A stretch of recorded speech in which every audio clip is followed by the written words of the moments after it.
Hi, good morning, everyone. Today's session is on managing continuous organisational improvement. And my name is Shazia Khan. The learning outcome today that we'll be doing is learning outcome 2, which is to be able to analyse opportunities for improvements to organisational activities. Before I go into learning outcome 2, I want to just give you a recap of the last learning outcome we did, which was learning outcome 1.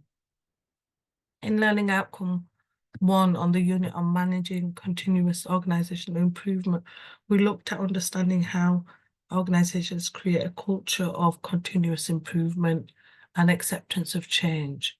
We went on to look at describing the features of organisational culture that encourages and allow for continuous improvement. We looked at analysing approaches that facilitate the introduction and acceptance of organisational change. We then went on to look at evaluating different approaches to quality improvement. 1M1 to evaluate leadership and management styles, and to assess the importance of continuous improvement in supporting organisational success. We looked at the different types of organisational features, business culture, business structure. We looked at input from employees. We looked at communication structures, an element of one or two-way communication. We also looked at communication with stakeholders, role of governance and legal requirements. We then went on to look at leadership and management roles within an organisation, and we looked at the consultative, democratic, autocratic, laissez-faire, pioneer, and then we looked at different management styles and how gave you examples with reference to that.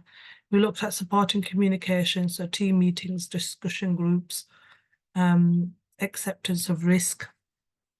We also looked at collaboration between working teamwork and learning and seeking feedback, why that's so important within an organisation to get feedback. We looked at shared values, goals, beliefs, strategy, and we looked at how the learning is incorporated into practice.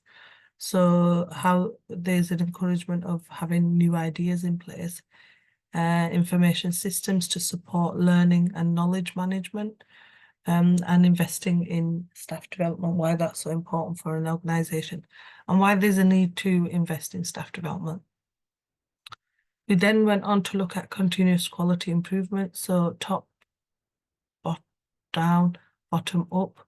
We looked at academics such as Cotter and Schlesner, which looked at education and communication participation and involvement.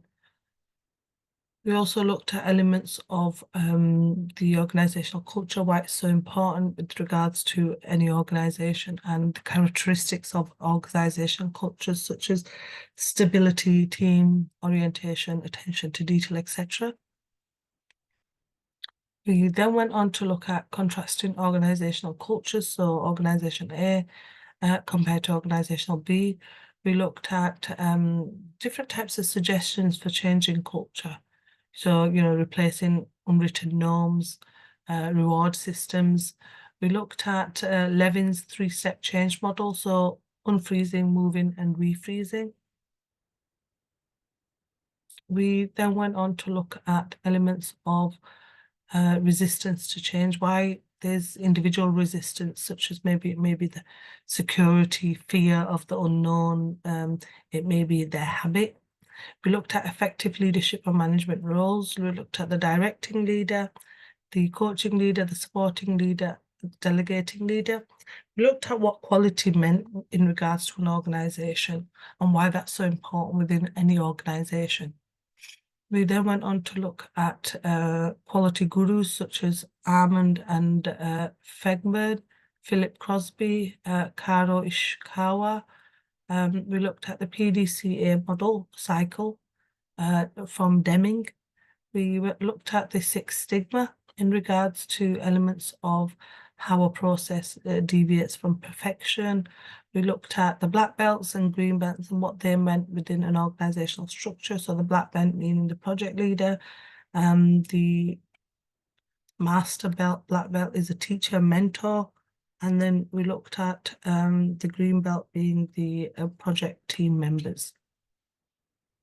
We looked at the Six Sigma DIMAC, which is define, measure, analyze, improve, control, and looked at TQM in service, total quality management in service companies and why that was so important. We then went on to look at quality attributes in service, benchmarking, best level of quality achievement, timelessness.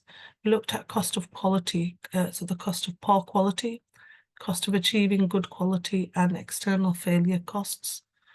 We looked at what ISO 9000 was.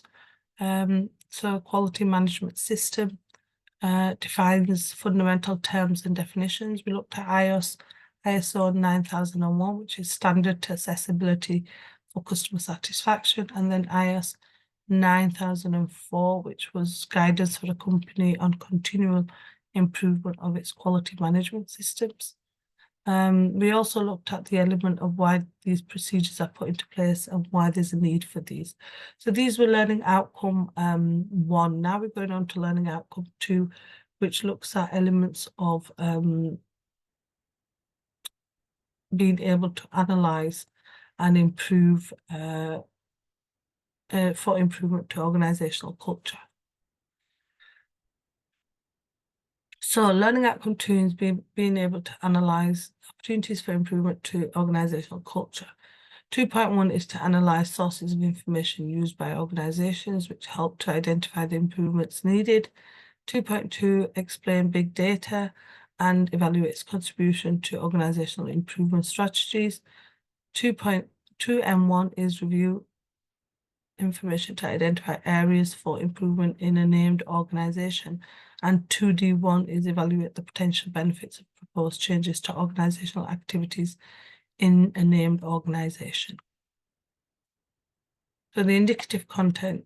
So we'll be looking at sources of information for learning outcome 1. This is the indicative content for learning outcome 2, sources of information. Environmental audits, political, legal, economic, social, technological, environmental, and it's the pestle analysis.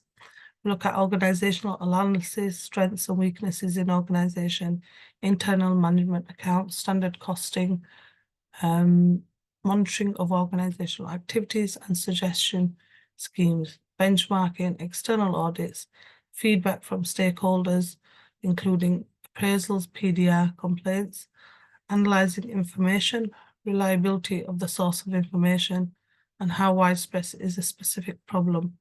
So we look at systematic errors versus one-off errors, use of external consultants, criteria to select for improvements. We look at the impact strategic fit, what will change with the organizations, for example, systems, people, procedures, resources, etc. Timescales of change as well, why that's so important with your organization. Resources required implementing change and investment analysis. We'll also look at big data, 4 dimensions, the volume, the variety, the velocity and veracity, different types of data, text machine, generated audit, Twitter, internal internet sensory techniques for an organization. We look at stages of analysis. So we'll look at things like checking, cleaning, sorting, modeling, mining, characteristics analysis, technological changes, for example, memory, storage, space, physical location, and the scope of the data. We'll also look at the evaluation, which will look at stakeholders. Who will the improvement change affect? How will they be affected and why? We'll look at that. We'll look at the achievement of business objectives and how these will affect stakeholders. We'll also go into looking at cost-benefit analysis and why that's so important within any organization, and why taking into account the business objectives, because that's the element that we need to look at and how that would affect individuals and stakeholders.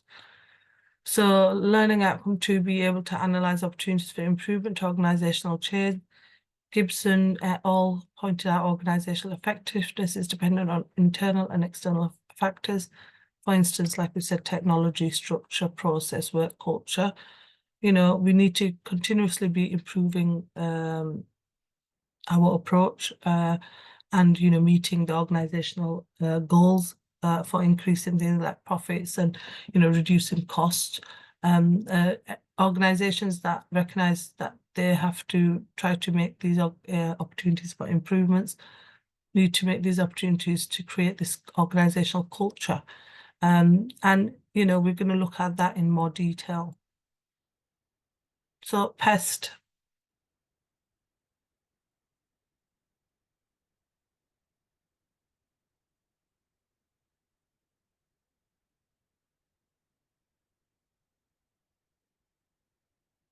So the organisation may conduct any sort of element of a pestle to assess the need for improvement.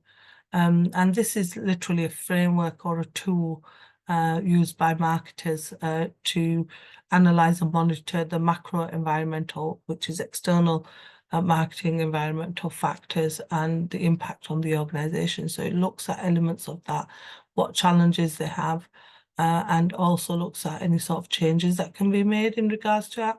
So PESTLE stands for political, economic, social, technological, environmental, legal, and ethical, which is something that's new being added onto it.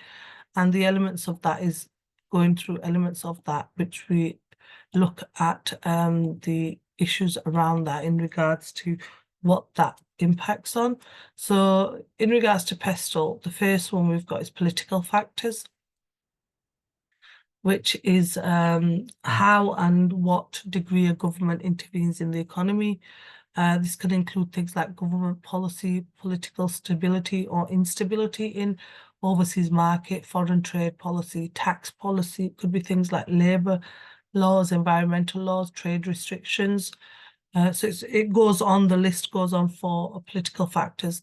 The next one is economic factors, which have a significant impact on how organisations do business and how profitability there are. So factors can include things like economic growth, interest rates, exchange rates, inflation, disposable income. So these factors are, can be looked at in the element of identifying how profitable the business is. Then I think the next one. Social factors are also known as social cultural factors, and they are areas that shared belief and attitudes of the population. So these include things like population growth, age, distribution, health consciousness, career and attitudes, and so on. And these factors are of particular interest as they have direct effect on how marketers understand customers and what drives them. Then we've got the technological factors or changes that can come about and may affect the marketing and the management in three different distinct ways, so the technological landscape changes, and it could be things like new ways of producing goods and services. It could be new ways of distributing goods and services. It could be new ways of communicating with target markets. And then we have environmental factors, which are really only come to the forefront of the last 15 years. They're important due to the scarcity of like raw materials and things. And it could be pollution, it could be ethical and sustainable issues, carbon footprint targets. These are just some issues that marketers may be facing that need to be taken into account. Legal factors include things like health and safety, equality, opportunities, advertising standards, consumer rights and laws, and product liability. And safety of products as well is really important when it comes to this. And it's a legal requirement that companies must follow this. And the last one, which is the final one that is quite new, is ethical. And this is a new, most recent addition to the PESTLE. And it is stands for ethical and includes ethical principles, moral or ethical problem that may arise in a business. So it can consider things like fair trade, slavery acts and child labour, or CSR, which is corporate social responsibility. And it could be big brands often taking CSR, which is corporate social responsibility. Some examples are things like Innocent's big knit campaign, creating hats for the drinks to raise money for Age UK, a McDonald's youth program to provide pre-employment training and development, and Barclays Digital Eagles to provide training and development on coding and information on digital skills. So these are some of the corporate social responsibilities put in place. So that's PESTEL. Now we're going to look at strategic capabilities.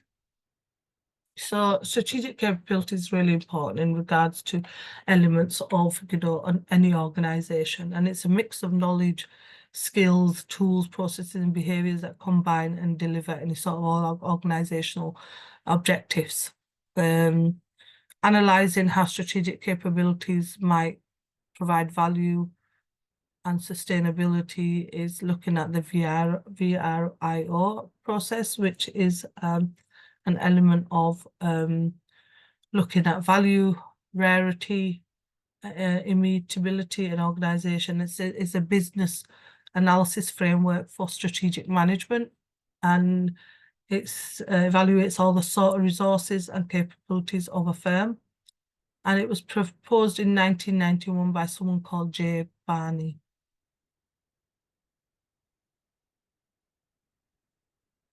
And it literally helps organisations evaluate how their resources contribute to market positioning. And resources are highly valuable, rare, immutable, and they are organised to use, and will contribute most of the market position. So they need to make sure that they are following the VRIO framework to help them look and identify any sort of elements of resources, long-term resources, sustainability, and consider any sort of developing strategic capabilities. So the strategic capabilities, what are strategic capabilities? This is an element of how we'll go through it, the key issues. How do strategic capabilities contribute to competitive advantage and superior performance? Look at how to diagnose strategic capabilities and how to manage the development of strategic capabilities. Resource-based management.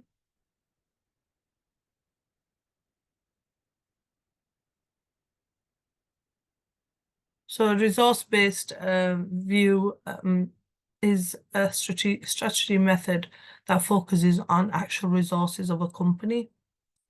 And it looks at, rather than studying external factors, trends or deficiency, this method, it highlights what a company has, its resources, and defines an action framework based on it. And it looks at, sometimes calls it the capabilities review as well. It looks at whether the resources a company has are more coherent, easy to develop, and are more realistic as well. And it looks at elements of,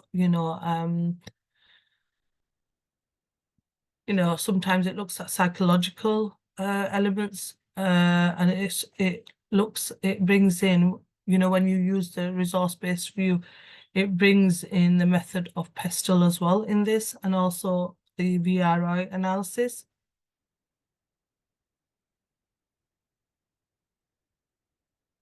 So an example would be of a resource-based view example is Leica cameras, which was found in 1869 in Germany. And its history has seen loads of technological changes that have left many camera companies behind, and looked at how they survived as well and what alternatives they used. And they developed new digital cameras as well. So Leica is an example of a research-based, resource-based strategy.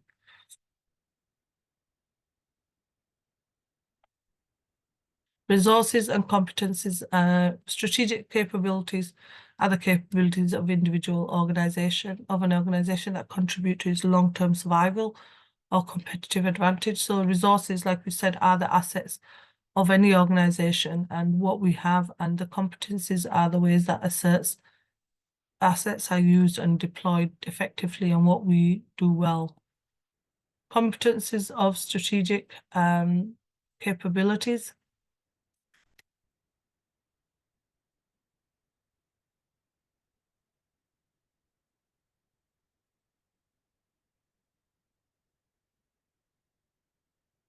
So this diagram identifies resources, what we have, machines, buildings, raw materials, products, patents, balance sheet, cash flow, managers, employees. So each element has its physical, financial, human, and then we look at the competencies. What do we do well? So for physical, for machines, we look at ways of achieving utilization of plant, efficiency, productivity, and then for financial side, ability to raise funds and financial cash flows. And then for the people side of it, have people gain and experience competencies. So these looks at long-term survival and competitive advantage. And, you know, resources, as we said, are business assets, capabilities, and are the ability to exploit it, you know, and they are an important part of any organization. You know, there's a need all the time. It's one of the core competencies of a business and an organization, what resources are in place and what capabilities are in place for future survival. Example they've given here of elements of that is the IKEA example. So external IKEA external environment analysis might provide the understanding about the need for change to organizations, but organizations might have to look inward to assess whether it has the ability and resources to respond, how it can capitalize on its strengths. Organizations may use standard costing to assess how well it is doing and may revisit to rationalize its operation in order to achieve higher profit margins. This may, without looking at external environment, but as a matter of policy or vision. For instance, IKEA strives for low price, irrespective of the geographical regions. However, assessment of organizational activities cost may require continuous monitoring because some activities might be consuming higher resources than required. 2.2, explain big data and evaluation in its contribution to continuous organizational improvement. So big data is a combination of structured, semi-structured, unstructured data that organizations collect, analyze, and use. So the element of that, you know, they use that in regards to identifying any sort of structures and information and insights. It's used in machine learning projects, predictive modeling, and other advanced analytical systems around. And it was, according to SAS, big data is structural, unstructured data, organized insights for better decisions for business moves. Knowledge, 2006 added semi-structured as third type of data, usually pertaining to a business, and the structured data comprised of data stored in structural form, for instance, contact details of IKEA's customers, suppliers, inventory, employees, etc. Unstructured data comprised of unstructured information, which may be generated through Twitter, Facebook, emails, and semi-structured is keywords arranged on a semi-structured manner. And, you know, identifying how it's used. Companies use big data in their systems to improve operational efficiency, provide any sort of customer service, and create personalized marketing campaigns and take other actions that can increase revenue and profits. Businesses that use big data effectively hold a potential competitive advantage over those that don't, because they're able to make faster and more informed business decisions. For example, big data provides valuable insights into customers that companies can use to refine their marketing, advertising, and promotions to increase customer engagement and conversion rates. Both historical and real-time data can be analyzed to assess the evolving preferences of consumers or corporate buyers, enabling any sort of businesses to become more responsive to to customers' wants and needs. Some examples of how organizations in various industries use big data. So for oil and gas companies, big data is used to identify potential drilling locations and monitor pipeline operations. And for financial services, big data systems are used for risk management and real-time analysis.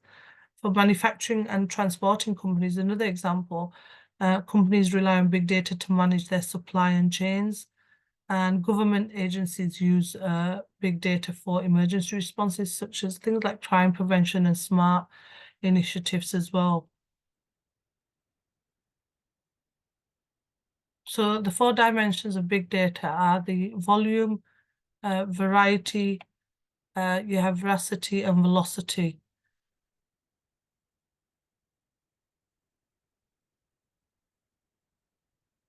So looking at the element of variety is the fact you've got, we base our decisions today on prescriptive data obtained through this method. So it's like every customer's competitors will generate prescriptive data that ranges from structured and easily managed data to unstructured information that is difficult to use for decision making. And then we've got veracity, and this refers both to data quality and availability. So when it comes to things like traditional business analytics, the source of data is going to be much smaller in both quantity and variety. Then we've got velocity, and it's very possible that variety and veracity would not be so relevant and would not be under so much pressure when facing big data initiative. The data will be an input of technology area and an output in regards to decisions and reactions. And then we've got volume as well, which is the amount of data.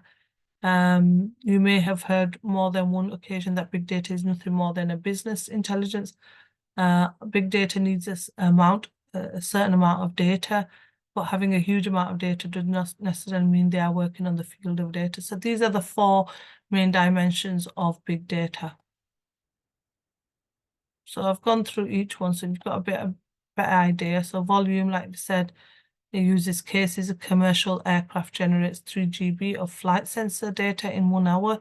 Some examples of that: velocity, speed at which the data is created, stored and analyzed.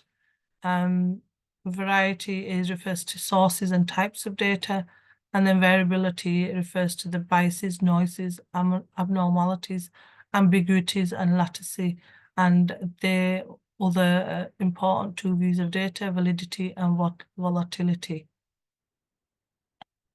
2M1. Review of information of IKEA, identify areas of improvement.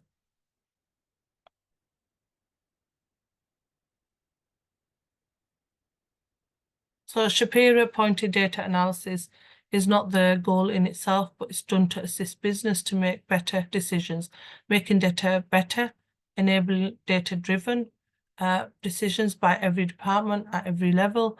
Therefore, a value of chain is created under which data is automatically collected, cleaned, analyzed, and information is delivered with predictions. When we look at IKEA, so IKEA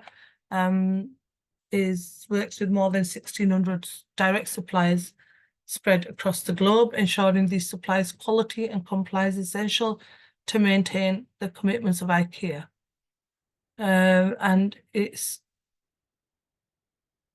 into workings of IKEA audit, and Stefano Bizzarro was the senior sustainable IKEA who identified his business and identified the approaches of how to identify IKEA's vision.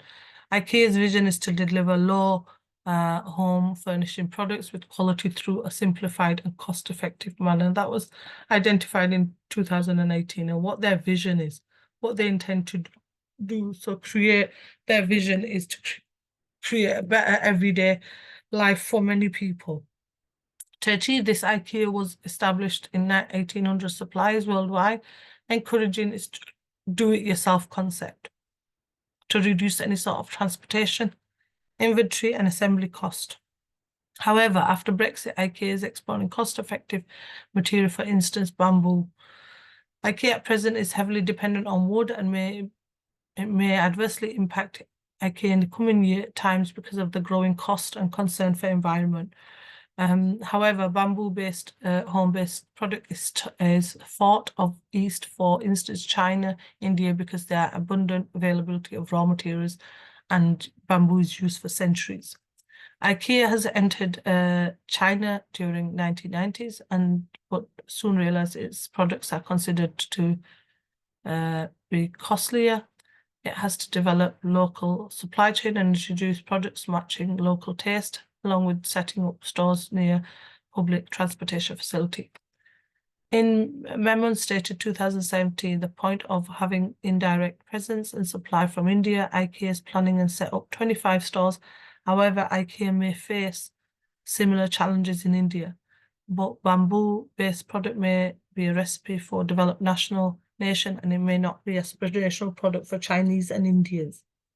On the other hand, growing prices of wood and environmental concerns in common for developed emerging nations that government have launched bamboo-based mission, and Mammon 2017 pointed out that IKEA is aiming to increase the bamboo-based product sharing from existing 1% of its total sales workforce. Evaluate 2D1, evaluate of potential benefits of proposed changes to IKEA's activities. So IKEA, by making India as a sourcing hub for bamboo and local wood, may create employment for employees directly and indirectly. Further, by investing on stores as planned, may provide employment for Indian experts from EU and new challenges. Being an emerging nation, India may act as a sale booster for IKEA because of the growing middle class and relatively younger nation that developed nations. Government may provide assistance to IKEA for setting up supply chain and stores, for instance, lands at cheaper rates, mediating between local artisans, farmers, and IKEA. Shareholders may get higher returns because of increased sale in India. Employers in other countries may accept bamboo as a challenge to be promoted, and there may be resistance among employees because of redundancy, and they may not be willing to hard to sell at stores. Shareholders may be worried about this, making such a huge investment in case expected benefits not achieved. Existing suppliers, especially in China and Eastern EU, may not like this idea, and they may go with competition or start competing directly with IKEA.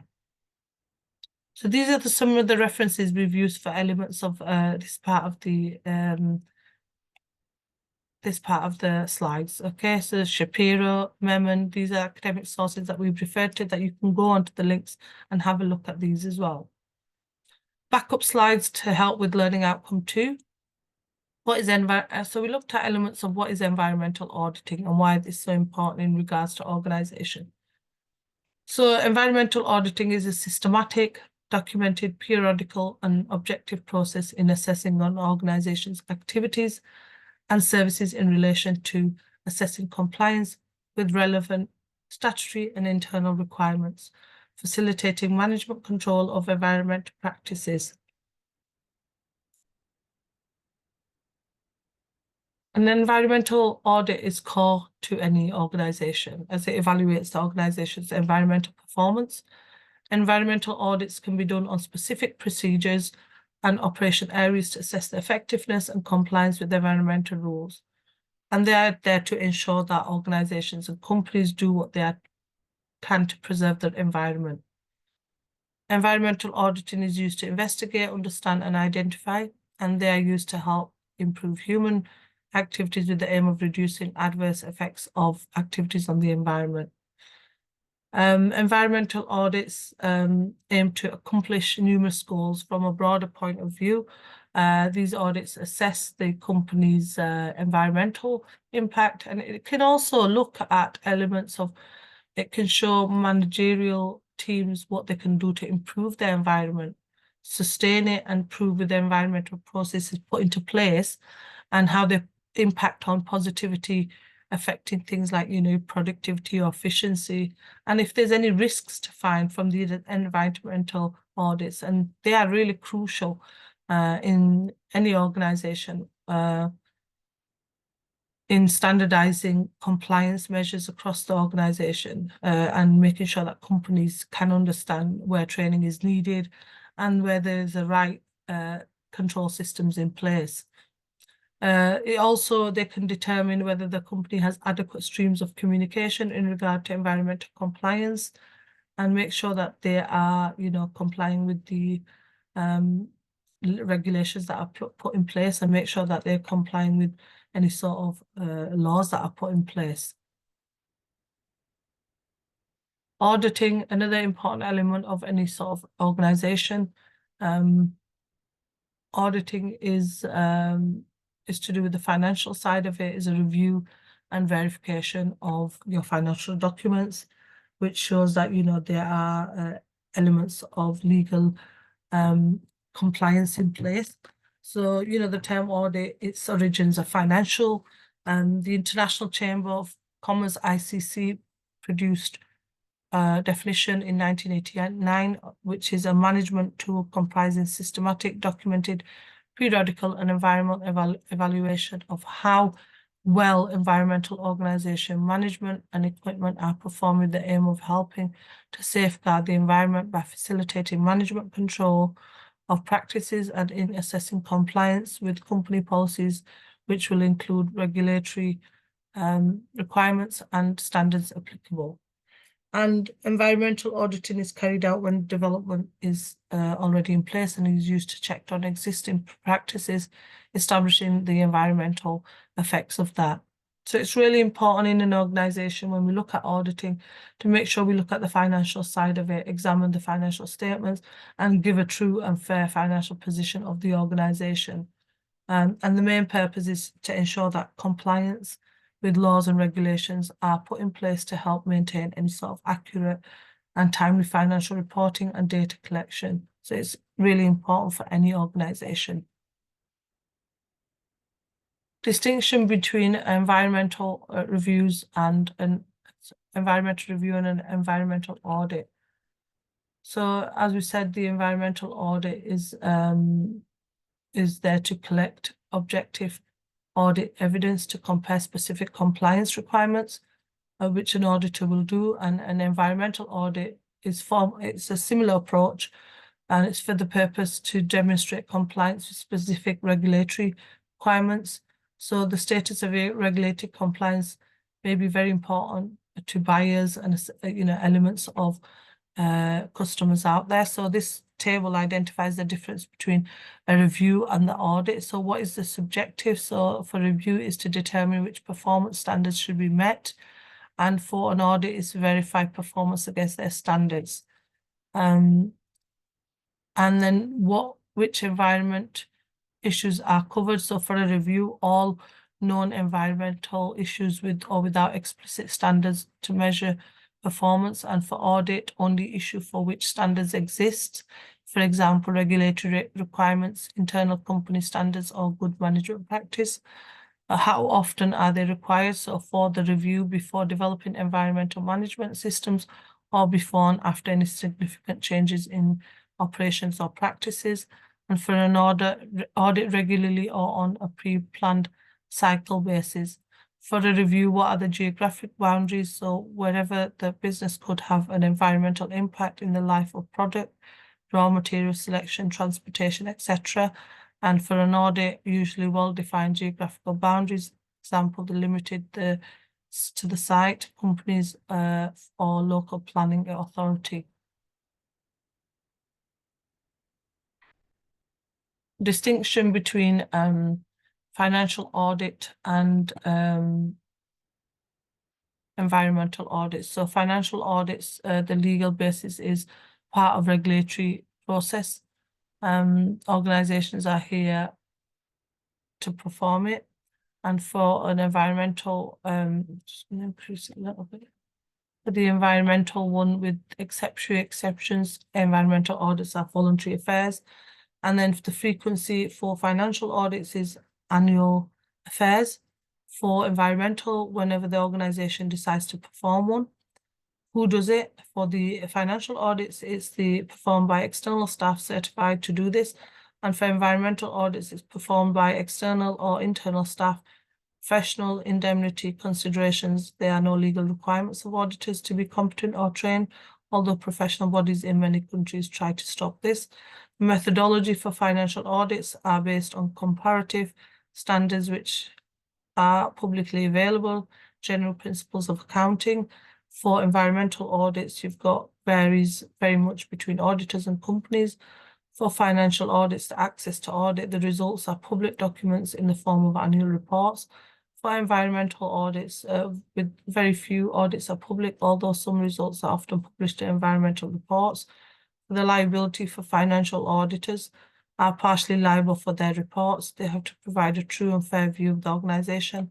For environmental audits, with few exceptions, they are negotiated between auditor and auditee. There's no external liability and explanation implication in environmental audits.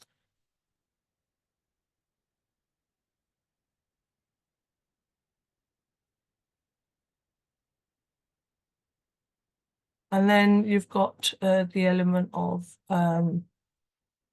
there's a quiz there for you to have a look at.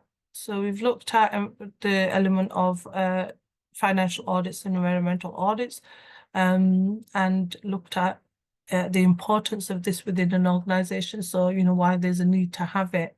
And, all businesses have to evaluate their businesses, their financial audit and their environmental audit. And there's an importance, these diagrams, both in distinction between environmental review and distinction between financial audits and environmental review, identify where there's a need for it, legal basis of it, who needs to do it, when they need to do it. So there's a quiz here that you need to look at in your own time, and there's also, I've put in there, sorry,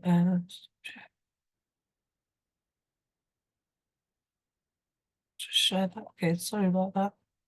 So there's a quiz there that you need to look at in your own time, which looks at elements of business external environments. And also I've put an article there with a video. It has got a video in it that you can refer to. And it's an article on continuous improvement within any sort of organisation. We've finished learning outcome 2 now, and these are some of the recommended reading. Just to give you a brief overview of what we've been through in learning outcome 2, so you've got a better idea. We've looked at being able to analyse opportunities for improvement to organisational activities. We've looked at analysing sources of information used to identify the improvements needed. We looked at the PESTEL analysis and how that is used within any sort of organisation, why there's a need to have that in place as well. We've looked at social, economic and technological changes and political changes within regards to an organisation and how they impact on any organisation.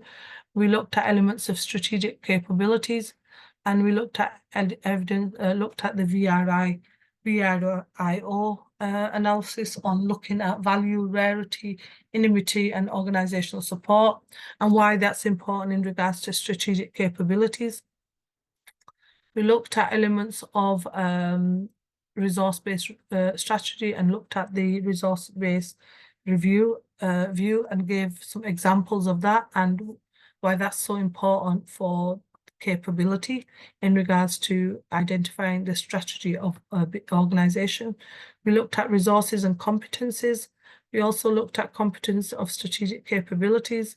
We looked at the example that we've given in regards to this, which was IKEA and what their vision is and what they aim to do in regards to bamboo, because the costing of wood. And we looked at the 4 dimensions of big data. We looked at what big data is, what are the 4 dimensions of big data, things like variety, veracity, velocity, and volume, and why there's a need to have each one in elements. We also went on to look at 2M1, which was reviewing the information of IKEA to identify areas for any sort of improvements. And we looked at the benefits of proposed changes to IKEA's activities. And we looked at some backup slides which looked at environmental auditing, why that's so important within an organisation. We looked at what auditing is within elements of an organisation, and it refers to more, when we look at auditing, is the financial sector. We then went on to look at the distinction between an environmental review and an environmental audit. within a diagram and identify what the objectives were, which environment issues are covered, and things like how often and what the geographical boundaries are. We looked at distinction between financial audits and environmental audits, and we looked at the legal basis of the audit in a diagram, and the frequency, who does it, methodology, and the access to audit, and who's liable for it. So we looked at that in a diagram form as well and identified that. And I have put an article on there that you can refer to, and there is a video on that article that you can read around elements of continuous improvement, opportunities for improvement for organisations. So these again are the recommended reading that you could go on. I've just given you a summary of what we've done in today's session. And also if you want to have a read of any of the articles, some of the additional reading is available on Moodle for you. This recording will be available on Moodle for you for extra if you want to listen to it, but also there's additional information on Moodle around this area. And also if you have any questions, please email learnerwork@ukvarsity.co.uk. Thank you for attending today's session, and the next session we'll be doing is Learning Outcome 3. Thank you.